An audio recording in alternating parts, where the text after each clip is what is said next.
Good morning. Beautiful, chilly, 55 degrees at around 9 a.m. here in Pennsylvania.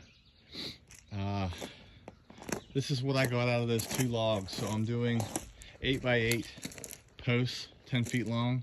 And what I got out of them, that was the, what I did this morning was I cut off the 1x and cut those up. So I got 3 1x4s, 8 1x8s, and looks like 3 1x6s.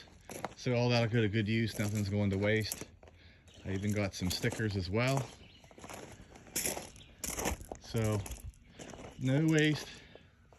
And then the slabs I'm cutting up into cut-offs for my outside wood burner. So good day, gonna keep milling and I'll keep you guys posted. Thanks. Have a great day.